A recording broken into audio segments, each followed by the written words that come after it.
no que a Ciudades de Ourense, a San Martiño 2015. Bueno, ya sabéis los tres primeros clasificados, tanto en categoría masculina como en femenina. Lembramos que a siguiente carrera, y nos demostremos por ahora, ya están llegando corredores, corredoras, estos saberes, de verdad tremendo como van llegando a la línea de meta, amigos que se sentaron por hacer a San Martiño, está en una festa o deporte. Bueno, digo que a carrera escolar, a próxima que tenemos, siempre a salida de la Ponte do Milenio, será a escolar. 12:30 será lugar a salida, serán 4 kilómetros en 700 metros. No os preocupéis que desde la megafonía ya nos vamos llamando a todos. Y también a Becativos, una carrera preciosa, a 1:15, solo vai ter lugar por 1 kilómetro, 400 metros. Carrera también lo más interesante. Por otra banda, lembrade que faremos a entrega dos premios e trofeos na cancha central do pabellón de Remedios a partir da 1:30. 1:15, 1:30, así que por favor, tenemos que estar todos dentro do pabellón de Remedios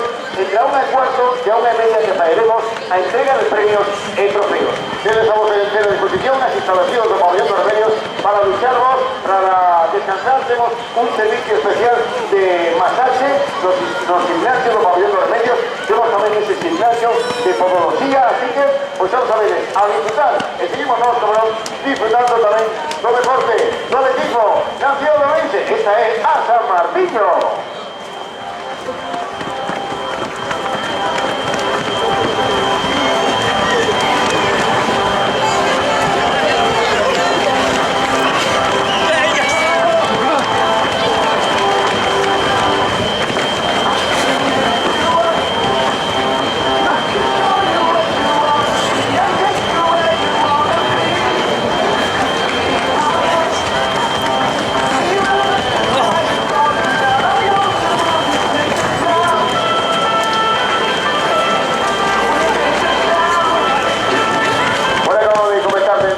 Hay algunas personas que nos están preguntando aquí donde estamos ya en megafonía que o chip que deben, únicamente claro, que deben ser propiedades de interés no la velocidad, pero todos aquellos o chip que vienes a entregarnos a no seguir a megafonía son desechables, no debes por qué traerlos para nada aquí a megafonía, o chip son desechables.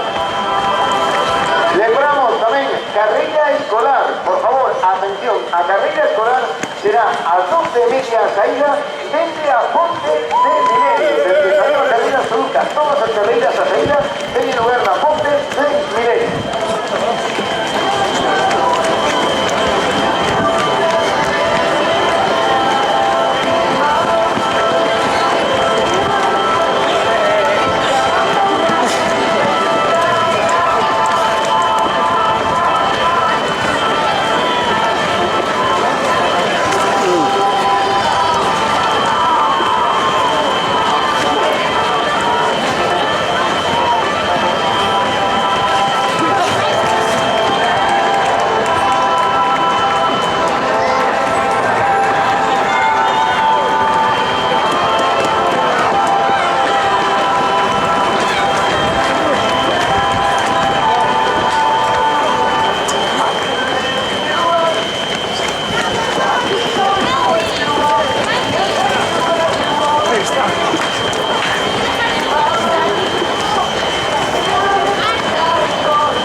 ellos. Peso Deportes, que organiza el Consejo Municipal de Deportes, Consejería de Deportes, do Concello de Ourense, con patrocinio importante, que tenemos que decirlo, que gracias a él llevamos adelante esta carrera. Patrocinio de Aval